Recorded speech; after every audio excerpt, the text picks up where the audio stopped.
Conscious evolution. What will it take to evolve consciously, individually, and as a society? How will you lead a life and business with soul?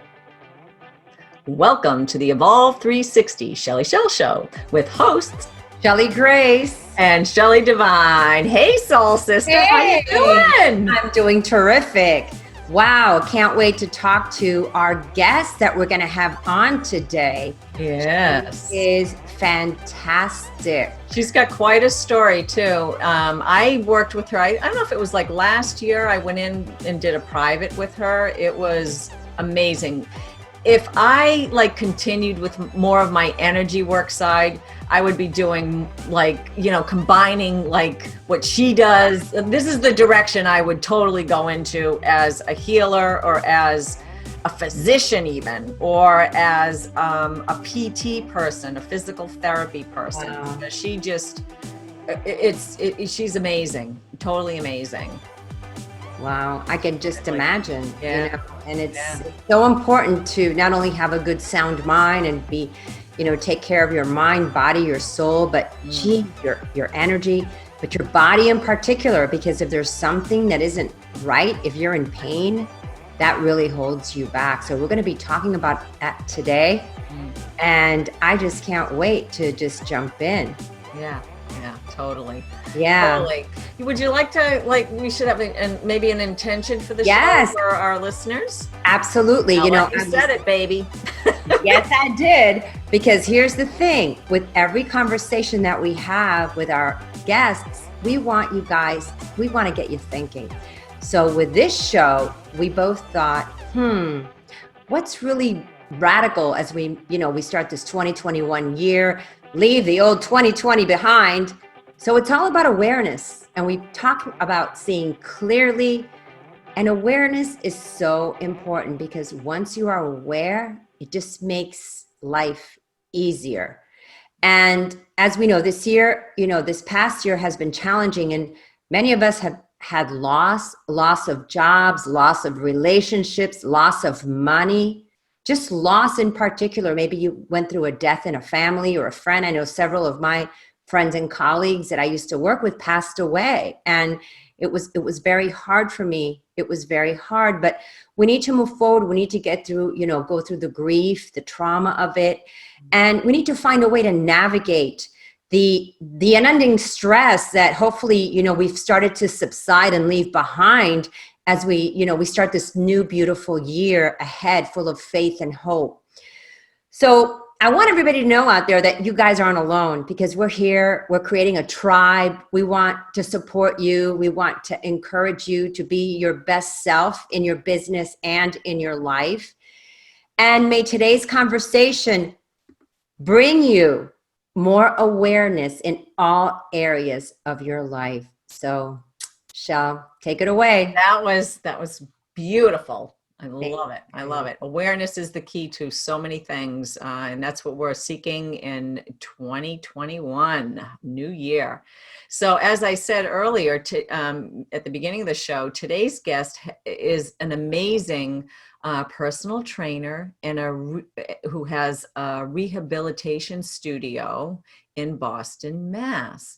And she is the founder and owner of NeuroCentric Health and Fitness, which primarily focuses on training the brain to alleviate the pain. That's one, maybe she'll use, I don't know. That was one of my little things, because she does.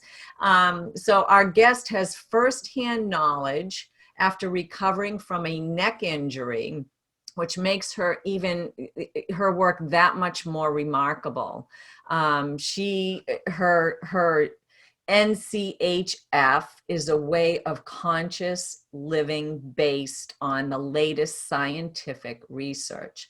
She is very, very, very highly trained, studied woman, has degrees in physical therapy, massage therapy. She's a yoga teacher, neurology, movement therapist, and rehabilitation therapist, biosignature consultant, and kinesiotaping therapist. Wow. That was a mouthful. She's a personal trainer and a wellness coach. So she has covered all the bases. She works one-on-one, but also has a library of classes online. So she can be reached from anywhere in the world. So I would highly recommend, if you have pain in your life, reach out to this chick, because man, she's like rocking it with the how to, alleviate, like I said, alleviate the pain. So isn't it time you tamed your pain? We'd like to welcome to the show fit brain, fit body expert, Ildiko Varhelyi. Hey, Ildi, welcome to the show. I'm so glad to have you here. Yes, we are. We're so excited. So I think I crucified your name. Could you just say it for me, because I know I didn't say your last name right. Yes, is Ildi. Actually, it's Ildiko, my real name, but Ildi is the nickname, and that's how everybody knows me. That's how I know you. 20 years in Boston. And the last name is Varhelyi. Varhelyi. Okay. Varhelyi. Okay. And that's a Hungarian name. Ah, nice. So you have a friend behind you. I do. This is my friend and assistant, Jake, who helps me in the studio to help people to understand where things are in the body. And when I point to bones and muscles and nerves, I can actually show people where those things are so they can feel and relate a little better. Yeah, that's cool. That is so cool. I gotta let our listeners know. I met with Ildi, I don't know, how long ago was it?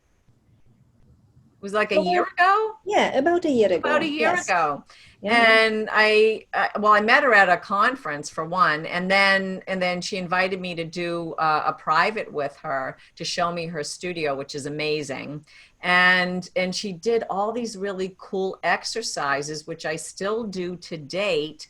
And she uses like these really cool, like things that you would never think about to help build strength in your body. Now, for people that, know me or whatever, they know I'm a fitness trainer, and I'm out like on the Boston Common running amok and doing my thing. All right.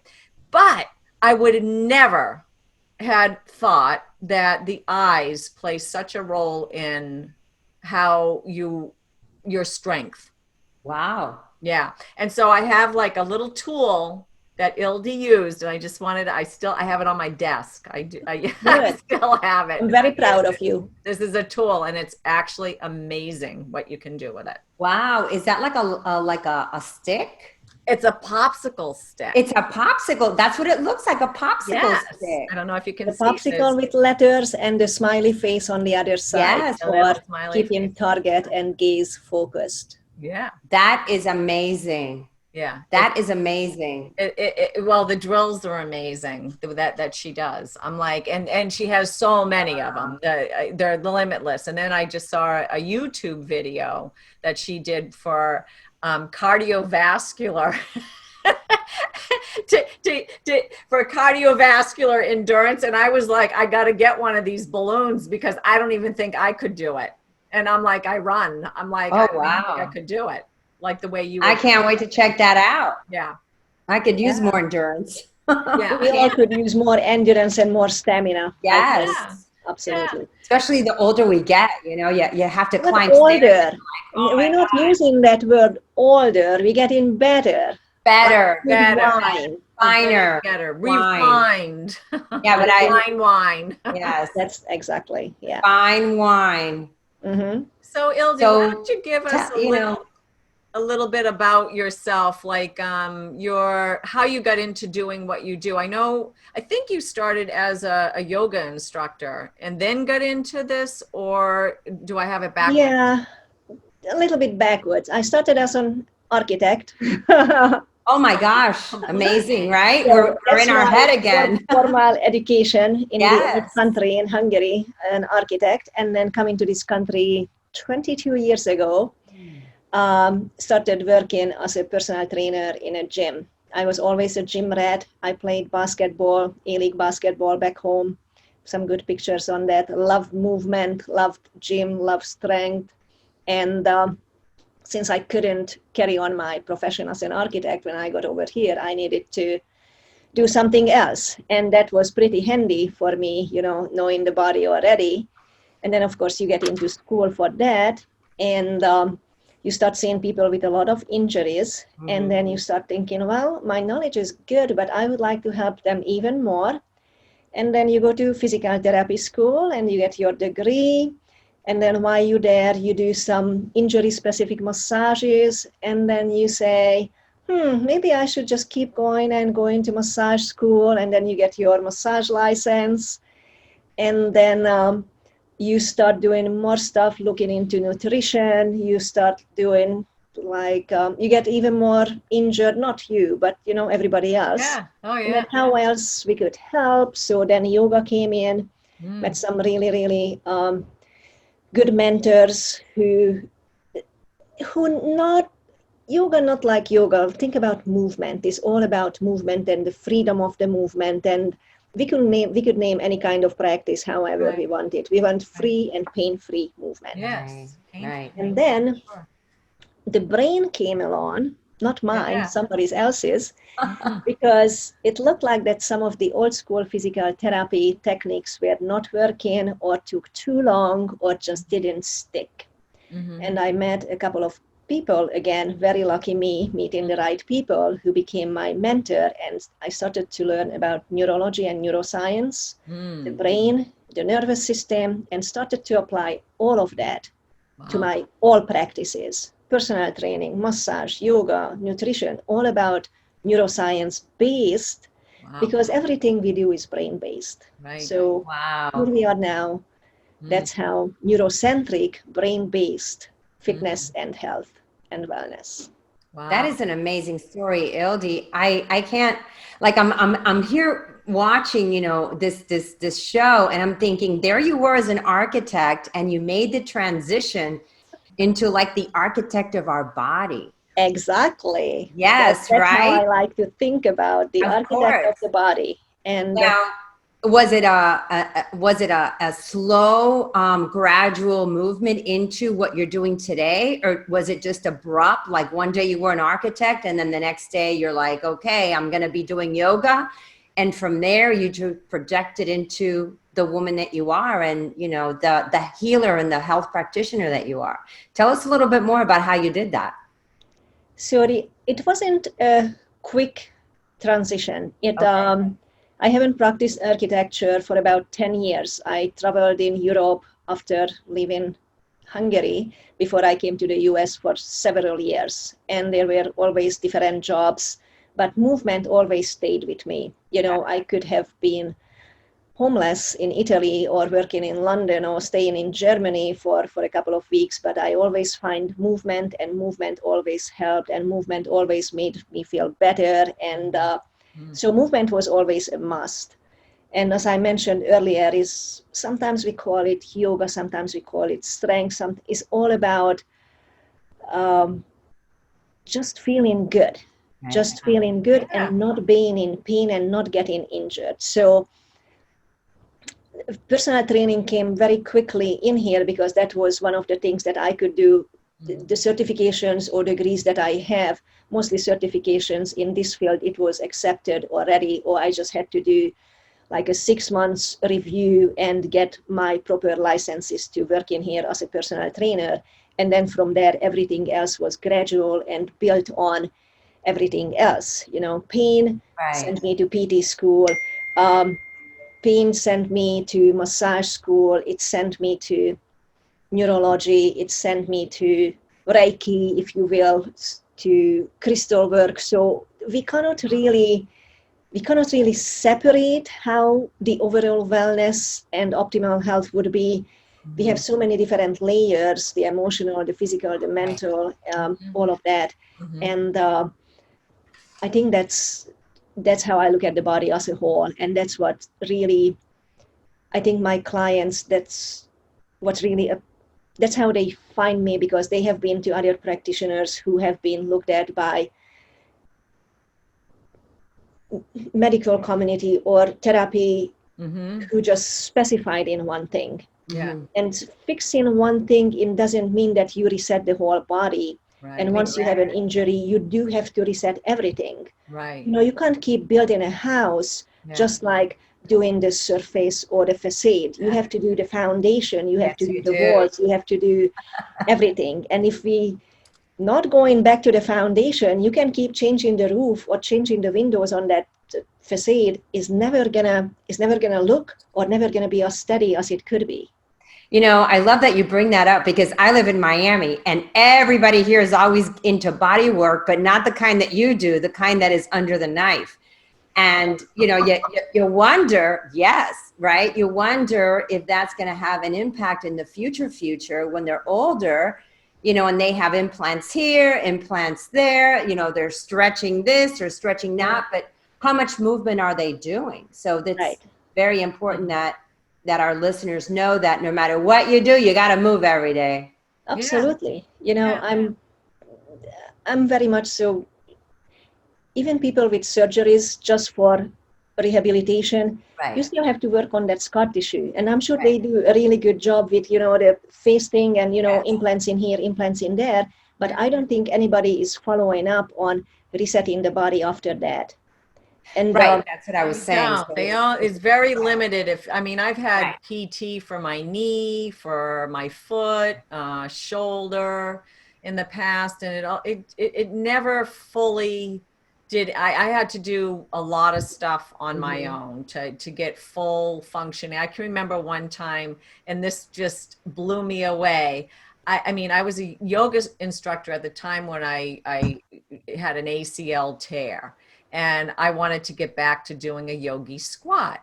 And she was like, you don't need to do that. And then should you really be? Because how I injured myself for the second time was I was jumping over park benches. And she's like, that's you. To be doing that at your age. And I'm like, it's my livelihood. Of course I need to be doing this at my age. It was just before I was a little shy of turning, you know, like, well, getting over into the 5-0 mark. But I was like second best part. Yeah, my second best part. You were 25. Yes, I was. Yeah. And so it was just like one of those things. It's like, oh, you don't need to do that. You don't need to get that low. And I'm thinking, I want full range. I want mobility in my joints as I age. I want to be able to get up off the floor if I fall down when I'm 90. You know? Exactly. Or when you're down there playing with your grandkids, because that's what happened to me. I'm like, time to do more movement because it was getting me a little, you know, hard to get up that floor. So So what are some of the routines that you do to attribute, you know, daily habits that you do to care for yourself and to manage your mobility? Well, this is going to sound strange, but I always work on my eyes, my visual system, and my inner ears, my equilibrium system. And my foot and my ankle, because those are the three things that, you know, we stand, sit, lie down. Mostly when we stand, we have to go against gravity. And how the brain actually keeps us erect and alive and safe is to do the contact with our feet on the ground. And when we wear shoes for a long time, we kind of squeeze the feet into these lovely stilettos or tie the gym shoes too tight. So think about, you know, if you ever had a broken bone and you had a cast on it for 6 weeks, when you took that cast off, the muscles around it, not that sexy. It's more like mushy and no strength. So this is what happens to our feet when we wear inappropriate shoes for a long time. The sensors in the foot get numb and dumb. And when we place the foot on the ground, they cannot sense the connection. So the proprioceptive system would not know where we are in space.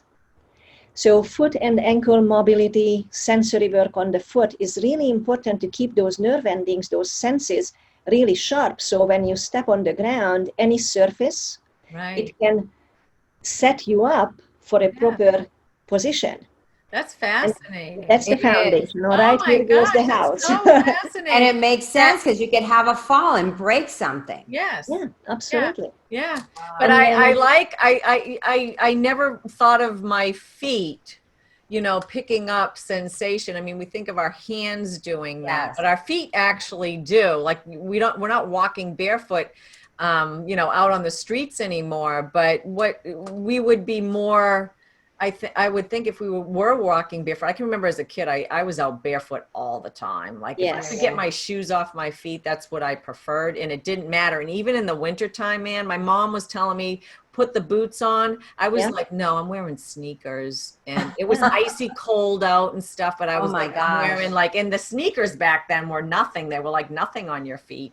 Yeah.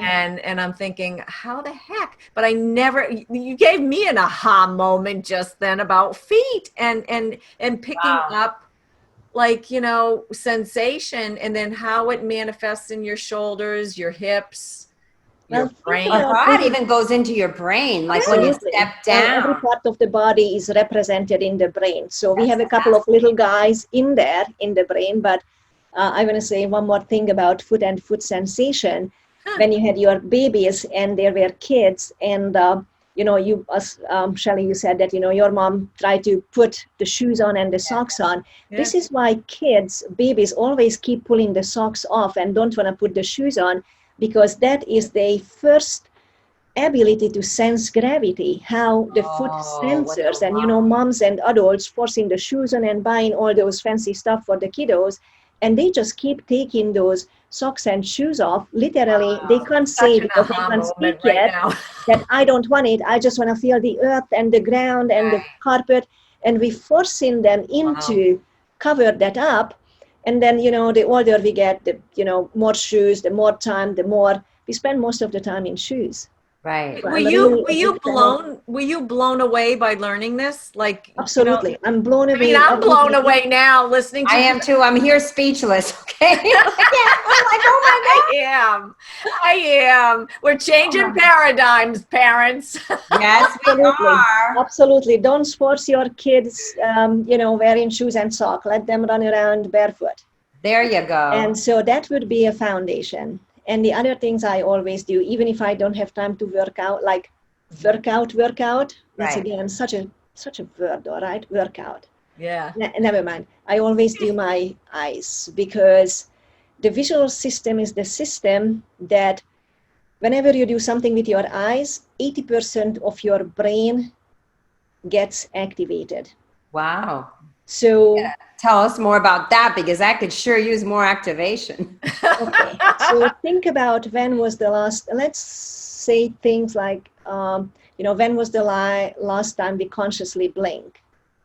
Oh. Never. So you know, we just blink when something gets into our eyes, or when something comes close, and we just squeeze because we don't want to get it there.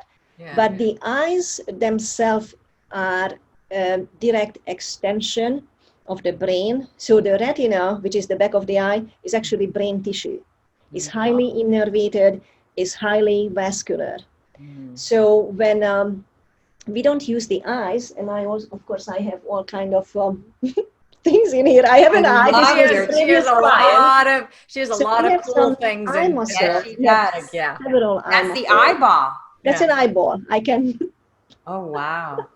Those are your lens, and this is the retina in the back with the optic nerve and all the fluids in there. So I have all the props because I like to show people what I'm talking about, and I think that's really helpful to understand. So we have these muscles around the eyes that are voluntary muscles, and they move the eyeball. So we can, whenever we say there is a voluntary muscle, we can consciously train it. The biceps is a voluntary muscle. My butt is a voluntary muscle. So if I can train my glutes, jumping over, you know, benches. And my hamstrings, why don't I use the voluntary control of the eye muscles to create a lot of eye movement? It doesn't need to be complicated. Conscious blinking, conscious eye rolling, jumping the eyes from side to side, you know, just creating eye movement. That's already lights up 80% of your brain. And certain eye movements are actually connected to parts of the brain where, unfortunately, we see in some neurological diseases, Parkinson's, Alzheimer, dementia. That could be a lot of connection and a lot of preventative work done to do throughout lifetime. So I'm not saying we would not get dementia, but we would not get it at 60, we would get it at 95. Right. So it could be, once we keep the brain active, 5 minutes every day, 10 minutes, or the days when you have a little more time. You know, while you're sitting on the toilet in the morning, don't look at your iPhone. Do 20 huge blinks, then try to blink with one eye, try to blink with the other eye. Roll your eyes around. Now I'm going to be doing that on my at Thanksgiving dinner. Oh my gosh, there you go. Oh my gosh, I told you. Oh my gosh, so I have a question for you, Ildi, because a lot of our listeners, a lot of the world is working from home now, and you're sitting, I mean, you're not getting out of your house, so all you do is sit, and sit. Yeah. What advice do you have with your movement therapy? Like, you know, put on some music for 5 minutes and dance. I mean, what can we share with our listeners so that they're not in a sedentary mode like 100% of the time? Okay, so I would, 1 hour on the computer, and then I would get up for 2 minutes. Okay. And doing some eye work. Because remember, this is the surface what we see, the size of the computer, and this is the distance what we see. So these eye muscles, they actually, and if we lock ourselves into this, think about you locking your biceps again in the gym into this movement. You would never do it there all day. My boot camp would be like, oh man. So it's the same with the eye muscles. They'll get really good at that distance, that focal length, but everything else is becoming diminished. So then you go out and then you try to walk around, not in Miami, but in New England in an icy weather. And, you have to look further, you have to jump your eyes closer, you have to look around in the periphery. And those eye muscles, those distances that the eyes should be able to focus quickly back and forth within distances or within different periphery, they are not trained. So we're not going to be able to do that. So when you get away from the computer, try to focus on something for 20 seconds and then focus on the tip of your nose and do that in all kind of different neck and head positions. I love that. Because because, so many times I know that when I was writing my books and now we're writing another book, but you get eye strain because you're just there all day. Yeah. Totally. Another thing that I find it really useful, and I usually have one in here. I don't know. Where did it go? I have it in here. You're going to laugh. Oh, sunglasses? Wow. Are they Ray-Bans? They're Ray-Bans. There are pinhole glasses. Oh, pinhole. They look like Ray-Bans. You can grab them on Amazon, $10 or whatever, 12 or 7, depending on what. There is no prescription in it, but what it creates, it allows the light of the ray of the lights to come back at a different angle, and it changes how the light rays hits the retina. So it will actually. Oh, we're getting some show. We're going to do a whole show with them on. We're getting some. Oh, yes. So grab one and then try to read something at a distance and then put it on. And then it is going to create different, different activation in the eyes. My mom in Hungary watches TV. This is her homework because she has some eye issues. Yeah. And she watches her shows at least an hour a day with these on. And her eye doctors keep saying, I can't believe, your eyes are with, what are you doing? See, I told you, folks, she's amazing. She is. I told you. And these are things that are not costly. You can do them. You don't need to go to a gym. You can do them sitting at your computer, waiting for your next Zoom meeting. You blink, blink, blink, blink, blink. Yeah, absolutely. Shake, shake, shake. And shake, shake, shake, blink, blink, blink. So those are all for the visual system when you move your eyes around. And the Love third it. system that is really important is your vestibular system, your inner ear system. Yes. Oh, that's really important. I've had colleagues that had vertigo in the past. I used to have vertigo. Thank God I've never gotten it, but I've heard it's excruciating. You can't get out of bed. Yeah. Yeah, I used to have vertigo. And this is actually how I got into the neuro stuff, because I had vertigo for about 5 years. I live in Boston. I went to the highest medical doctors, neurologists, ear specialists, eye specialists, everybody. Nobody could fix it. And as a personal trainer and yoga instructor and a physical therapist, is not really helpful and sexy if when you walk around like this Right, trying to right. help people. Right. So someone told me about this guy who is a chiropractor. His name is, can I say the name? Yes, absolutely. We'll Dr. put Eric mentions Cobb in the show is notes. he's my mentor since then for 10 years now. So they said there's this guy, he teaches neuroscience-based rehab and exercise and performance enhancement. And I'm like, well, I've tried everything, it's not going to happen. You know how we all are. Yes, I've we tried are. everything. Right, Yeah. right. No, you haven't. Right. No, you haven't tried to, plug one of your nostril and one of your ear and try to do the exercise. You change in your brain with that. So this is not what we did, but I show up and he says, well, an hour of health history, which now became my 1 hour of health history when I start with a new client, because in the health history, there's a lot of information that I can use. And I told him when I was 6 years old, I fell off the monkey bar, hit my head. He said, yeah, your visual and vestibular system got out of sync. That's why you have vertigo. And I looked at him, although my education I thought it was really good. I'm like, what? Nobody ever told me about that. Yeah, right. So That makes my sense. eyes were seeing and sending different messages as a sensory system, because the eyes are sensory too, to the brain that where I am in space. And my inner ears, this little canal was sending something different to the brain. So here was the brain trying to decide. My eye said, you going forward. And the injured inner ear said, no, you turn in right. So the brain couldn't decide which way I'm going. Oh. And this is actually how I developed scoliosis, because there was one eye suppressed, the other inner ear wasn't working, so the brain didn't know how to align the muscles for gravity, and this constantly made my body compensate. Ended up for a scoliosis, which nobody ever had an answer until I met this guy and I started to study with him. Wow. So the way he fixed my vertigo in 2 sessions, which never happened for 5 years, he gave me eye work, little sticky, just like Shelley has, with head movement and jaw movement. And I keep thinking, jaw movement, listen to me. I have vertigo, forget the jaw movement. Right. But even being a practitioner, you know how we are. Yeah. I know it better. I tried it. That's not going to work. So we all need to get over that. As Shelley said earlier, there needs to be a paradigm shift if you want to heal.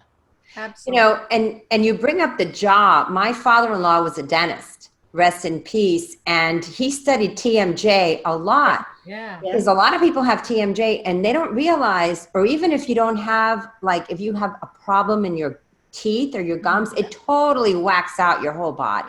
Absolutely. So Absolutely. I mean, thank you for bringing that up for our listeners, because, it's important to listen and be aware. That's what this show is all about. Awareness of the body. Yes. Definitely. I would love to work with some dentists, because there are a couple of nerves that directly connect to the teeth. And after every dental appointment, these dentists should give those drills to the patients, because think about it. We have the neck extended for what? Even a cleaning is like half an hour, all right? And then your jaw is forcefully opened. Think about a root canal, 3 hours? Right. So all those nerves and all the muscles gets really in a position where. For sure. So when we leave the dentist or the hairdresser, after you washed your hair, there should be some nerve glides to reset the whole nervous system. So you would not end up with all of these. Right. So you had one of the other things that you do, which I was like, wow, you do the kinesiology, taping. Yeah. But you tape your mouth, speaking of the jaw, you tape your mouth. Tell us more about that. Yeah, I need to know more about this, because Is it for wrinkles? What is it? Because, you know, I'm in Miami, guys. So we're over here. So you know, let's go a little bit on you guys. We're out in a bathing suit all 360 all the time. here. Yeah. That I one would day is actually when love to have some customers who would feel comfortable to follow their project, because with kinesiotaping, you can actually lift things, but it has to be taped for like a 6-week period, and you have to retape it every other day. Yeah. So the buttocks, so the arms. Now, kinesiotaping wasn't invented for aesthetical reason, but it can be used. It was invented for injury rehab, supporting muscles, relaxing muscles, and engaging muscles. So that's the real thing. That's how I learned. But it can be used for, as I mentioned, a little bit of lifting. I just don't have any customer right now who would be willing to come in. We take a picture of your buttocks. You come in every other day. We retape the buttocks and take pictures every other day and have the progression. But, Yeah. you know, never know. Come down to Miami. that might be it. They have doctors that specialize in butt lifts here. Right. So, yeah. So, as Shelley mentioned, the mouth taping, that is, as I started to study more and more the brain, I started to study breathing itself a little more. And I actually studied with some breath masters. And it's silly to say that, because we have about 500 different breathing techniques, and everybody is convinced what is good for them. So if I can give one advice to everyone, is to learn how to breathe through the nose. And we all say we breathe through the nose, but whenever somebody comes in and I said, all right, here is a Band-Aid or a piece of kinesio tape for 2 minutes, I'm gonna purse your lips and just close your mouth. And after 10 seconds, they all wanna die, because it turns out they all breathe in through the mouth all the time. And when you breathe through the mouth constantly, you increase in sympathetic activity, meaning that you put in your body into flight or fight, and is already in there. And when you keep breathing through the mouth, you changing the blood pH. It becomes more acidic. And when you bathe the whole body into an acidic environment, your muscles get tighter. Right. And when the muscles are tighter, they pulls the bone closer, so you get more injured. You can't get rid of injury, or the rehabilitation is going to be a longer process. Wow. So Fascinating, Ildi. I That is know. fascinating. There is a lot you can do with a little Band-Aid. It doesn't need to be an assigned kinesio tape. You grab a Band-Aid and first, before you tape it for the night, because, you know, we are teachers. We teach all day long. And when we speak, we always breathe through the mouth. So I cannot tape my mouth and expect my clients to pay me for me taping my mouth. So during the day, I do what I do. At night, it took me a couple of weeks to get the courage to say, all right, taping it shut. You go to bed like this. You know, you stay up. I think my husband would love that, because he says I'm always talking. I'm like, I'm going to be taping my mouth every night. He'd be like, here's the tape. Since I start, yes, you can do that to your hubby or whoever you don't like. But the very, very quick things that happened within 1 week. The first night I had the tape on, I woke up and I was not thirsty. Before that, every night I had to have big bottle of water on my nightstand, and I did get up several times, woke up because I was so thirsty. So no thirst now, no postnasal drip. Even if I get only 4 hours, I'm ready in 4 hours, because that 4 hours was so deep, and breathing through the nose created so much sympathetic activity. So more of the, not the flight or fight, the other nervous system, the sympathetic nervous system that brings homeostasis and peace, if you will. So that is my go-to. That is definitely a practice that wherever I go, it's kind of hard when you date new people all the time and you try to explain. But, you know, those things, they look at you like, and now you're going to do what? And I'm like, Right. well, you should try. And they're like, I have sleep apnea. This would be one of the things that you want to try. Not at night first, but during the day to get your brain and body ready and your nervous system ready that you can do it. And when you can keep it on for a few hours, you know, you would try it. And I had people, some of my clients are converted and they are taping their mouth, and some of them were really just, you know, when you say something to someone and they look at you like you have three heads. Yeah. Yes. Yeah. I'm not going to do that. I'm not going to do that. And Right. mostly male, Yeah. although I don't want to, you know, differentiate, but some of the really high level, high Executive or executives, CEOs and right, they they are probably need. seeing such a good result in That's they awesome. sleep better, Mhm. they focus better, and they can maintain the focus so much longer because this nose breathing is helping them to create a much longer attention span. Right. So they can actually outperform the counterparts or the challengers That's in any kind amazing. of meetings. Yeah. And It seems who like it doesn't quiets want? your mind. Absolutely. Yeah. Quiets your mind. Absolutely. Wow, Ildi, this is fascinating information. There is a lot. So There's a tremendous amount of information that this woman has for sure. One Wow. of the things that is fascinating about you, Ildi, is you did recover from a neck injury. Can you tell us a little bit about what your experiences was and how you came to actually really heal yourself? Okay. So I need a sip of water. I should have a drink before I tell that story, some of that story. Okay.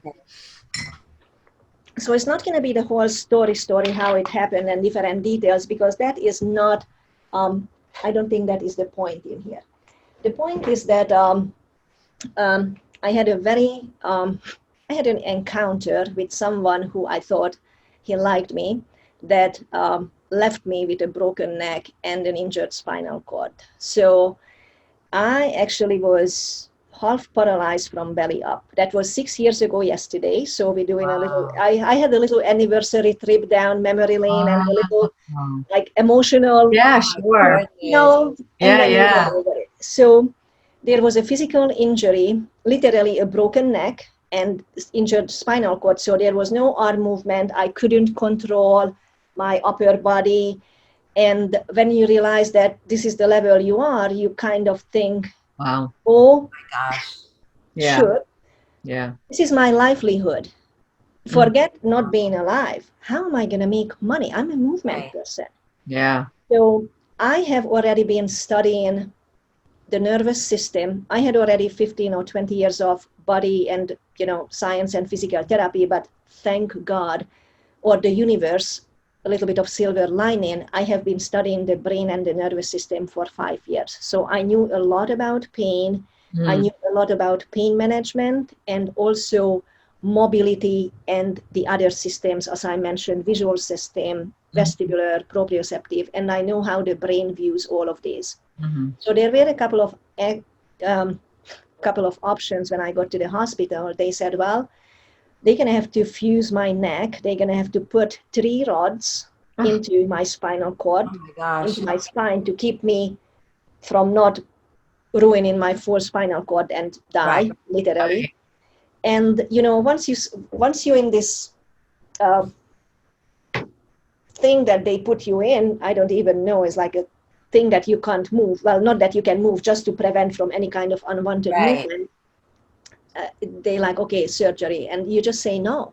Yeah. And the reason I said no, and I do not recommend to anyone to say no to surgery. Go and get a second and a third opinion. Right. It is your neck, it is your back, it is your knee, it is your everything.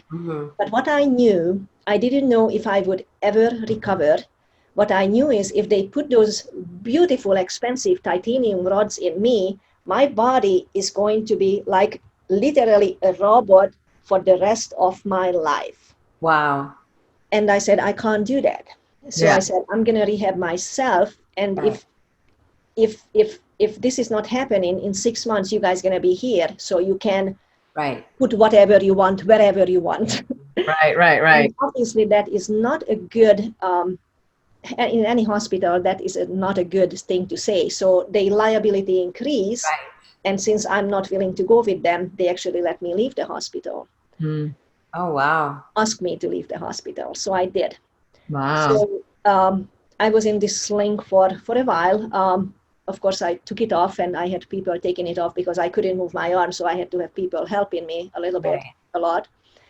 What they said is, even if you manage to rehab yourself, you're going to be in constant pain for the rest of your life because you had a broken neck. And when you injure the spinal cord, I don't know if you guys ever pinched a nerve or just even just hurt the nerve. Yeah. That's awful. Think about the spinal cord, 20 million lines of hairlines of nerves. Oh my And God. when that is injured, that hurts. Yeah. Oh, excruciatingly. I could just imagine. Oh. A lot of good friends, morphine, oxy, gabapentin for about 6 weeks, and then cold turkey because it started to bug your gut, and you can't go there. You can't mess up your immune system that helps healing. Right. But that when the whole thing came in, the breathing techniques. Right. New neck movement first, ankle movement, and knee movement, and hip movement, lying down or in a wheelchair, whatever I could. Yeah. A lot of eye work. Had to be very careful. They said, do not move your jaw. So everything was through a straw because I could not chew because the chewing movement Wow. create. If you look at Jake and if you look at his jaw, he has the mask on because obviously you have to have the mask. The jaw that connects to your jawbone in here, and that's actually put pressure on the vertebrae which were already broken. So they said if you chew wrong, or if you swallow wrong, or if you cough suddenly, or if you sneeze suddenly, you could slide the vertebrae and you could cut your phrenic nerve, which is the one that moves your diaphragm and helps you breathe in. So you'd be just dead. I'm like, oh, great. Oh, man, stress. Oh, my God. Over the top stress. That is having total faith. Having total faith. Total faith. You're right, Shell. It was hell. Yeah, I bet. Wow. And, you could focus for 2 seconds and or 10 seconds, do some exercise with your eyes or breathing. Then the pain came back despite of all the pharmaceutical goodies. And then it went away for a little bit. And then you could focus for another 10 seconds. And then the pain came back. And then you could not lie down because obviously you can't lie down. You could not stand because that was too much pressure. So you in this half whatever position all the time, changing position every minute to accommodate that exact sensation. And the very important thing is, well, a lot of things I learned, but it really brought it to my attention to be in the present, in that moment, and deal with what does that your body is trying to tell me, and how can I not react to it? How can I listen? And how can I move or not move or breathe or hold a breath or jump my eyes up or blink or move my pinky finger or pinky toe if I can to change an input that goes to the brain and changes the pain level. Because pain is, yes, there is pain when you break something, but when someone is dealing with a chronic pain or after a surgery for 2 or 3 years, the tissue healed.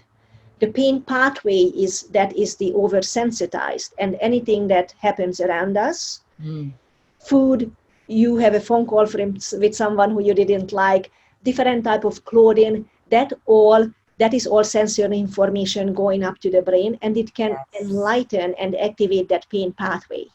Wow. So chronic pain people with fibromyalgia, they need a sensory reset. They don't need medication. Well, maybe they need medication, for a little while, but in the meantime, you also need to teach them to reset their senses because the pain is a perception of the brain. When I say to people, when they come to me and they said, I'm in pain, I'm like, thank God that means you have a brain. And they look at me again, I have 3 heads. And I try to explain that pain is a sensory experience. And we all know that sometimes, we're dealing with some tightness or something, and again, when you see a person or you have a phone call or you have something, you eat something different, those can all change the output of the pain. And sometimes people don't believe me, and I say, think about amputees. Yeah. So when you don't have a phantom limb symptom, all right, I mentioned earlier that the whole body is represented in the brain. So inside the brain, we have a couple of little things called homunculus. It's like a little mini me, sensory and motor. And when somebody has an arm amputated, they still feel the arm and they still feel pain in the arm. How could that be? Yeah. Because the representation in the brain where this arm is represented, those neurons get activated by something that he or she smells, eats, moves. So it activates that pathway, enlightens, fires up that pathway, and the brain thinks, oh my gosh, I'm hurting again. My arm is hurting, although I don't have any arms. Right. So there is a lot of, again, re-education. So pain is remembered. Yeah. The brain remembers the pain, even though, let's say, your arm isn't there anymore. The brain remembers the arm part because the arm, the fingers, the skin, the nose, the lips, the feet are represented in the brain. Literally think about, I don't know, I didn't prep anything for the conversation, but if you guys just look up homunculus, sensory and motor homunculus, those are little funny figures in the brain that shows how much real estate a hand, a tongue, or lip has in the brain, a representation. And it's very interesting because you said that in Miami, there's a lot of plastic surgery happening. So things get bigger, things get smaller, things get tighter. So all of those things, the brain has to re-educate the brain tissues, the cells itself, because the size of that part has changed. Right. So would that representation be ever remapped in the brain, if you will? Yeah. I have to look into that. I have not thought about that so far. That's a good question. That's a great question to have another show on, right? Yeah, for sure. Yeah. So let me ask you too. I mean, for one side, you're healing your physical body, but you were attacked, and how did that affect your emotional state and recovering from that, being, going from, say, a victim to victor? Yeah, I love saying that. You decide to be a victim or a victor. And love that. I could not even get to the emotional and mental healing part until I was sure that I'm not going to be dead or I can recover physically. So I literally had to compartmentalize. This is physical. This is the physical part. This is the mental part, and this is the emotional part. And let's do the physical first, and then I deal with the emotional and mental. And it's pretty much the same. Is in the brain, right in here in the frontal lobe, that is the executive decision maker of every action. Here is the limbic system where all of our emotion lives. And those two guys communicate with each other. And here is the part of the brain that is the brainstem. That's where your basic functions, your heart rate, your respiratory rate, your, eye control, a lot of eye control in there. So this is a control system, keep me alive. And this is the executive branch, the good decision making. And then we have the limbic system, which is the emotional part. And they are all very important. Because we don't want to kill this one. I want my sympathetic system and the brainstem be working. So when I cross the street and there is a car not stopping at his red light, I need this system to be able to jump away from the car. And I need this system not to do this to the car. So I need this system to inhibit what this one would do. Right. Right. So it's a balance. It's like checks and balances. And the limbic system between the two. Sorry about that. I don't know. That was perfect. That was great. For you listeners, you don't know what she did, for you who are watching it, now you do. Right, exactly. Right. So the limbic system, where the emotions there are between the two. So you kind of try to quiet this one down, saying, I'm not going to go after the person. Right. And try to see, when I teach, I just taught a yin yoga class, and I put people into a position for a long time where they are not comfortable. Right. So training outside of the comfort zone with physical activities will increase the ability of this guy to be more inhibitory to the flight or fight or to the limbic system. So whenever emotionally, and please, I needed to see a shrink. I needed to go back to my Reiki master. And I have been already a Reiki practitioner before the incident, but I had to work with somebody who could do a full body Reiki and energy release. Yeah. I started to work with crystals, which I have not done before. I actually worked with the Reiki person and learned how to use the crystals because I just needed healing. Yeah. I needed to listen to a lot of songs that are healing and empowering. I needed not to smell certain things because that actually activated this one back. So certain memories, and here is where we all store memories, good and bad.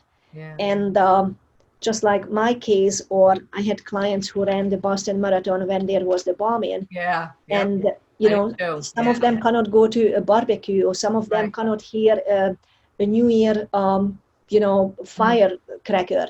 So these are all memories that we have to consider when we rehabbing someone and training the brain, training this one consciously through the eyes, through breathing. When we breathe through the nose, we feed this. When we breathe through the mouth, we feed this. The fight or flight. Which wolf you feed. And that has an overall effect on how I feel. And now I'm not going to do it now, but I think I talked to Shelley about the whole incident. So on one-on-one, I feel very comfortable. Since I don't know who is listening, I'm not going there. That's something very private, Ildi. Yeah, absolutely. Exactly. There will be a book sometime somewhere about it. But, and, I can make a joke about it now, and it's fine. Yeah. I'm sure that under the subconscious is still there, and I'm sure it's never going to leave me. Right. But I can, I'm fully recovered. I would like to think that I'm fully recovered physically, mentally, and emotionally. I am not afraid. I have been dating, I have not been pulling back. So you're leading your life. There you go. You've become the victor. Victorious instead of being a continued victim. But it took a lot of effort on your part. And a lot of work. And a lot of work. Internal work. Absolutely. Wow. Absolutely. But you cannot do the internal work if you're not training your brain. And, very simple things that people would not think when you cook. Do you just cook and then you just taste at the end? Or do you take some times and you're going to smell the dill and the parsley for like 2 seconds? Maybe just sometimes for fun, just one nose, the other nostril, and then you would realize, oh my gosh, this one doesn't work. So that would be an indication, that actually has an effect on brain function. Yeah. Yes. So it's all being aware. Absolutely. It's all about being aware, everybody that's listening. It's awareness of your body, of your senses. Yeah. Oh my goodness. Yeah. Wow. Being mindful. Yes. And, we have about 70,000 thoughts a day, or even more. Some research say that more. How do we think about things? Catastrophizing everything right now, yes, is awful. I'm probably going to have to give up the studio. The studio is just a box. It's my box, so I'm going to have a fix. When I read that, I was like so sad. This is we were sad. A part of what COVID is doing for these area, gems that are in the city, and your place is a gem in the heart of the financial district, right in there, and and for that to go, I mean, what people don't know is Ildi put in like so much of herself into building that out. I mean, she invested so much of herself in this beautiful place to go and have one-on-ones with her. It's just it's an amazing place. And if you wanted to heal your body and you're looking for the right person to go to, she's it. And she has everything set up there. And for it to go, I'm like, like, I know, right? It'd be a big spot for lunch. I mean, you're in the financial district there. Yeah. Well, this is what I wanted. I wanted prime location. 2 years ago, who knew? Yeah. This was my dream location, and now it just became a nightmare location. And it's really hard to, I call it this is the healing box, Right. Every kind of, not just physical issues, people with attention disorders, kids. I've been working with kids with some attention disorders, anxiety, from vertigo to dizziness to ringing in the ears to, these are all just on the top of the top of the physical injuries and physical rehabilitation. Yeah, and it's such a safe surrounding place too. And you have so many things in there that you wouldn't typically get, say, if you were having, physical therapy at a hospital or even some of those centers. You're not going to get this kind of level of modality for how you have it set up. It's beyond anything that I've ever seen. I was like, this is a dream gym to me for gym, but then rehab and injury prevention and healing your body if you did have to recover from anything, even the PTSD stuff.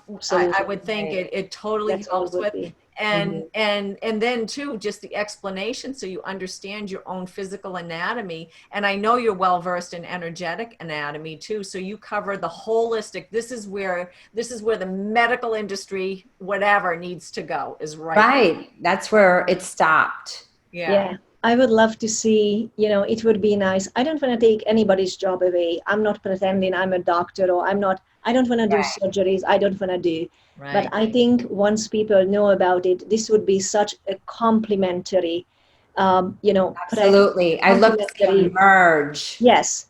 And I think the results would be so much better for the patients and for the clients if they can see and recommend that, it would be nice to have some medical professional being open-minded enough to listen what this could do to their people. Because what I find really hard sometimes is people like, oh, you're not an MD, you don't know. Well, I have studied more than, some of the MDs and anyone, and I'm still doing it because I'm still studying the brain every day, something new. Yeah. And I can take every single injury or issue back to the brain and explain it. Ladies want to do a really fun thing? Yeah. Sure. So I do have a little video on that. And I think it's on the YouTube channel. You don't need anything. Just think about, everybody wants to lose weight, all right? Yes. And we want to maintain the weight. So we do, I'm not even going to go into the breathing, but actually let's go into the breathing, just a really quick thing. There is so much. I think I could stay here for 10 hours. So we breathe through the nose. We actually, as I said, we increase the parasympathetic nervous system. And when we breathe through the mouth, we increase sympathetic. And when we increase the flight or fight, there are certain bodily functions that shut down. One of them is digestion and reproduction. So when we constantly breathe through the mouth all day long, we constantly shutting down our metabolism. And that's going to hit all of us when we get to like 45 or 50, and suddenly our metabolism slows down. No, honey, it has been slowing down for 30 years. You just never knew that creating, breathing through the mouth contributed to it throughout the decades. So now it's really slowed down. So that would be one thing. If you want to, lose your weight, tape your mouth, breathe through your nose. And the second thing is, I got a lot of funny face about this in one of my courses. So we never really move your lower jaw consciously, all right? So what I'd like you to do is just put your lips together really lightly and move your lower jaw from side to side. It's not sexy, but just feel, make it smooth. Keep the lips closed, and then also the lips, and try to take your teeth, touch your teeth together, not grind in. So move the teeth and the jaw from side to side. Like a jaw aerobic. Right. But what happens right away? Don't you feel that you need to swallow? Yeah. So what did we do with this? Yeah. We created saliva. And why is that important? When we create saliva, when we have more saliva, when we eat, there is more release of digestive enzymes. So whatever we put into our mouth, that's actually beaten and being surrounded by more digestive enzyme. So it actually gets better breaking down as it goes through the digestive system. So there is your other weight loss tip.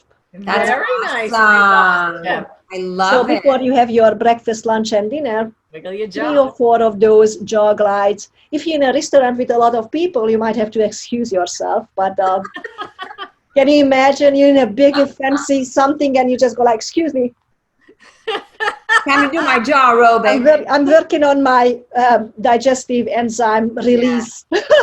Yeah, right? That's awesome, Ildi. But I Thank love really, it. everything can be guided back to the brain and the nervous system. Yes. It's fascinating. So what do you think it will take to evolve consciously as an individual or even as a society, knowing what you know? Like, because I can't help but think that everything that you're talking about is magnified, you know, the individual that comes to you, but it's magnified on a, you know, a much greater scale, that people are actually dealing with these issues that are brain induced. Everybody's in their head. Right. And there's so much, you know, stuff that's out there, free radicals and whatever. Yeah. And how do you see us evolving consciously? I am hoping that people are going to realize that they have to be more open-minded. They have to stop with, I know it, I've done it.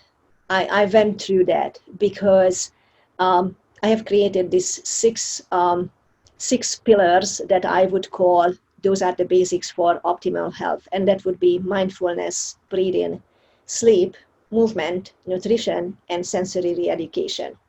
And when they say, you know, I've tried everything, I said, did you try the 6 pillars? And they look at me like, what? So I mentioned mindfulness. Oh yeah, I'm mindful. Breathing. Oh, I'm breathing. I'm movement, like not just gym, but like conscious movement. Yeah, I go to the gym. Sleep. Oh, I do sleep. Nutrition. I watch what I eat, like sensory re-education. What? And so I could find in every single pillar something that they haven't tried. And if they're not willing to give up, I've tried it all, or having the attitude of, oh, I know that doesn't work. Well, you might be really good at what you do, you know, an attorney or a finance person, and you might have had really, really great practitioners. But if nobody ever really brought it together and kind of kept yourself updated, I always bring it back. When was the last time you got a new iPhone? Like 2 years ago or yesterday? How often the software updates? Every 3 months. And even if I just went through that one. I can't find anything on my phone now because for 3 months kept asking me, update, update, update.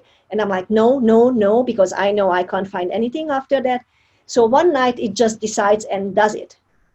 So it can use other applications. And this is what we need to do. We need to update to the newest information. Right. I read hundreds of neuro research every day. Oh, okay, not every day, every other day or every third day, in a week, let's say. Yeah. And there is always new information. This is what I love. This is what I thrive on. And this is what I'm not asking my clients and my friends and my family to do that. I'm just asking, be open-minded. I went to the guy with my vertigo and he said, move your jaw. And all I wanted to do is have this one showing him this. You know, again, I said, look, I've been in vertigo. I had vertigo for 5 years. Nobody could fix it. So now I'm going to do blindly whatever he says. Right. And that trust, that, again, is not easy. Yeah. How are we going to trust someone who we have never met, who we have never known, who doesn't have an MD in front of their name, which is, I'm finding that really, not heartbreaking, that's not the right word, but, well, help me out. You are English. English is my third language. Open-mindedness, maybe, open-mindedness and just trying. And, you know, basically, I think a lot of people are living very fast lives. Yeah. And they want things done like tomorrow. And this is something that takes time. Yeah. It's like running a marathon. You know, you can get up tomorrow and do it without training. And Shell can talk more about that. Well, you're probably not going to finish. Right. She's an athlete. You're probably not going to finish. No. It takes time. It takes time and everything. Time and effort. And, you know, we had when we had our other Carolina on, and she was talking about the seasons. And I think we forget how our ancient past civilizations, people always live by the seasons. Yeah. And we need to kind of plug into that because things take time. And, you know, it's not going to happen in a weekend or a weekend retreat. You know, we've been doing things to ourselves for years, decades. And, you know, we just have to consciously creating good habits. Exactly. And being consistent with them. Exactly. Very well put, Shell. Very well put. Exactly. Took Ildi even to recover. What you had, Ildi, was the know-how to get there. Right. You know, and you have the map, so to speak. Yes. To get there. And it's like, if people want to follow that map to optimum health after, you know, a very critical and injury that affected life-threatening, exactly. That affected you physically, emotionally, I'm sure spiritually, your whole, the holistic package, it affected your whole body. Is a physician who's got the MD, you know, at the end of his name gonna fix that? No, they're not. And that's been my experience for all of my 50 some odd years. And I think if anybody was really listening, I think, you know, and said, oh my God, why am I following that paradigm when it's good for certain things. Right. Yes, it is. Absolutely. But not for all things. And when you're taking, you know, if you go and you go to your physician and they give you a pill, and it's for one thing that causes symptoms for something else to occur that's gonna break down the side effects, break down your body. That isn't the answer. And if people are still falling into that paradigm, right, it's like we need to take responsibility for our own health. Absolutely. You can't give it away to and you have to question the doctor. Why is this pill? How long am I going to be on this pill? Yeah. How can I get off this pill? And what is the reason for the cause of the problem that I came to see you? Because a lot of times we just mask it, but we don't get to the root of the problem. Exactly. What is causing your illness? Yeah. So this is something that, you know that I had a huge paradigm shift because now I question my doctor. Oh, I always do. I'm like, oh. Yeah, I know you do, but I'm more like, Miss Diplomacy. Well, no, now it's like, I don't think I want to take this pill. And I've said, no, what other options do I have? Yeah. I mean, I truly believe, we all need the doctors and they are great and they have knowledge that I don't have. And I would not like not to have doctors. Right. Dear God, the medical community is great. I think the only thing that is missing in there is a little more open-mindedness towards other energy medicine. And towards other practices. Exactly. And looking at the client, for really, for good results. And the goal would be, not to see the person for 5 years instead of seeing them all the time. So it's all about prevention. Right. The reason that I think that I recovered, because 5 years before the injury, I was training my brain and I was doing work that I didn't think is going to be prevented. I didn't think is going to be so important when this whole thing happened. But again, you preparing for the worst and hoping for the best or something. So the better you prepared and the better your brain and body is prepared, you can be dealing with anything that comes at you at a much higher conscious level, instead of just there were points when the survival part had to kick in and had to, get me from place to place, but then the conscious decision making. And my health is not in my doctor's hands, it is in my hands. I make a decision, I make a choice. And when I say, I don't do that, you did not make it. Not making a choice is a choice. Right. So, Totally. There is always an option. I always tell my clients after the incident, if you're conscious and, if you are conscious and you're not bleeding, you can make a conscious decision that will lead your path for which way you're going. Right. Ildi, what do you think true power is? Owning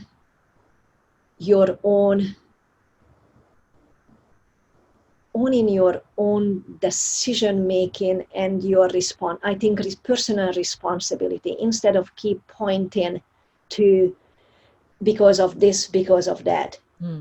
It is me that I chose. It is me that I make a decision. Do I always make the best decision, guys? No, but I learn. Maybe I hope I can just bang my head twice into the wall instead of 3 times, because the third time I knew it would hurt. Being kind and, giving everybody a chance, hopefully, and then giving yourself a chance to forgive you for giving the wrong person the chance. Right. That was well said. Very well said. So is there any parting words of wisdom, which I think you've given a lot on how to maintain the architecture of your body, or remind your listeners where they can find you on social media or your website, or some of the classes that you have, or if you have any webinars or anything like that coming up, the floor is yours.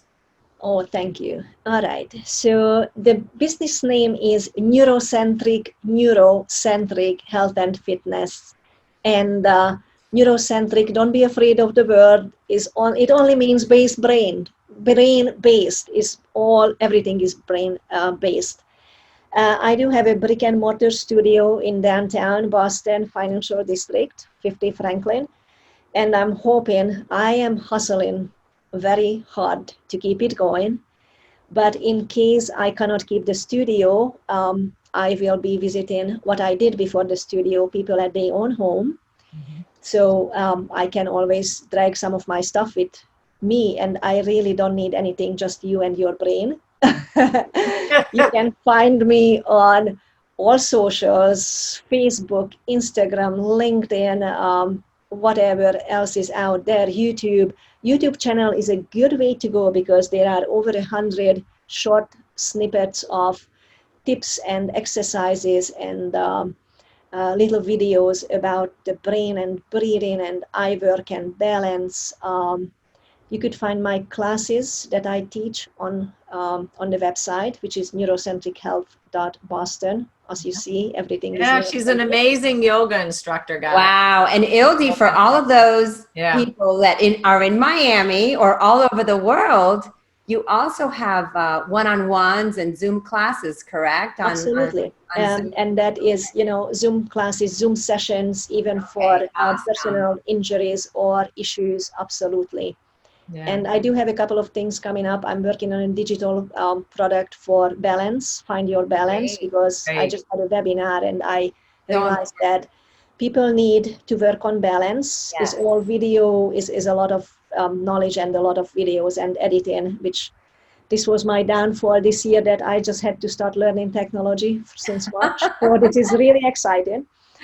And I'm also planning on, books on maybe just a guidance or study guide on the optimal health, the 6 pillars. I'm working on a healthy neck project, which is a video digital product. That's about because of my story of the neck. So this will show all different ways to help with not a broken neck, but with neck stiffness, with neck injuries, with whiplash and all kind of neck stuff. Right. That's awesome. So there are a few things are cooking. That's wonderful, Ildi. And I know that we're going to have you back because we're just so fascinated by Love it. the little tips that you gave us. Shell, if you get on Zoom and you see me blinking, you'll know why now. I know. That's an amazing. Or if you show up with your pinhole glasses and you just say, hey, that's what I'm going to do. Christmas gift, hint, hint. Right, exactly. Birthday gift, because our birthdays are coming up. Definitely. Yeah. I could definitely see us wearing those.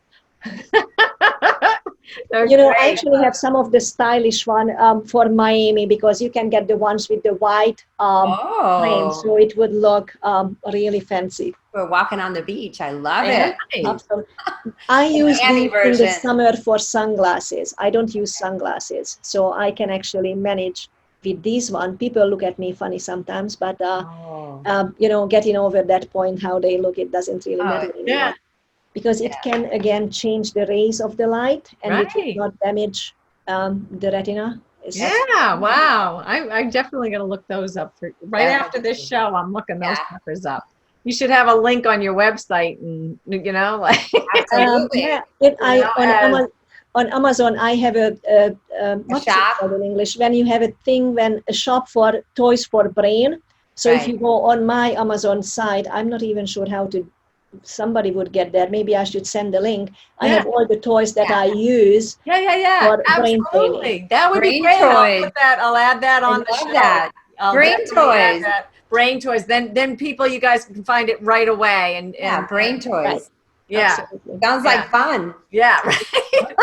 Brain training is fun. It's so much more fun. And we didn't even get into how much it can help with strength, endurance, and stamina. I know. Well, I know firsthand that it definitely helps with strength and endurance. Ildi put me through a whole little session where I had a little bit, one side was weaker than the other. I did a couple eye exercises. She put me back in the pose. I was like, are you kidding me?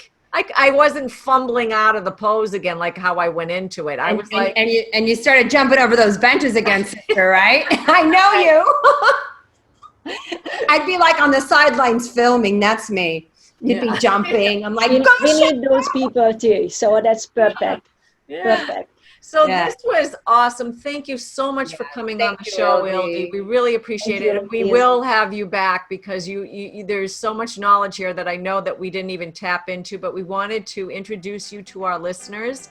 And I think they will enjoy listening to this, and they're gonna love you.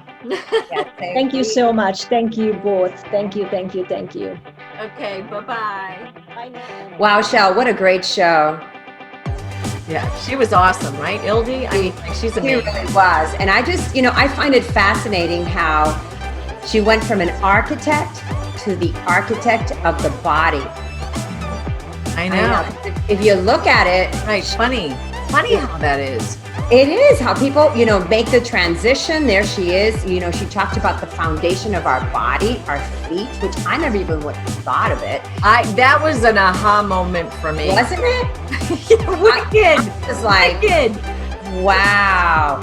And then your eyes and just, the whole way that she put everything together with the brain and how the brain is so important to mobilize your whole system.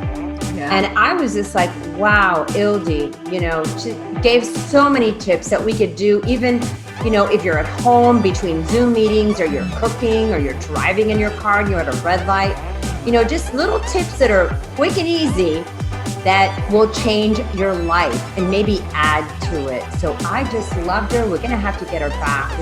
Absolutely. There's so many other things that we can talk to her about. And anybody that's listening to the show, if they have questions about pain or management or recovering from something, a brain injury or PTSD, anything, It's like if you have questions, it's like put them in the comments of the show, and we'll have questions for Ildi. We could put a whole show together with her. I mean, she is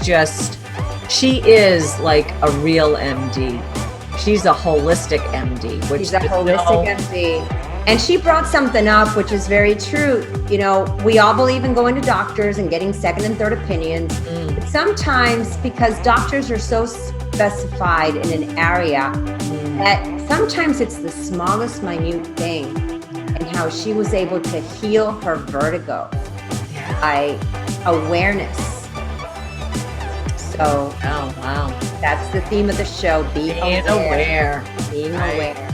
So if you enjoyed this episode, leave a review because it helps people find the show. And on the review, go ahead, mention Ildi, okay, because how she might have helped you, and mention how we may have inspired or motivated you. And also remember to subscribe or download on iTunes or YouTube, or you can find everything you need to know by going to our website, evolve360show.com. This is Cheli Grace and Shelley Devine with Life and Business with Soul. See you on the next Evolve 360 Shelley Shell Show. Thanks so much for listening. Thank you. Bye.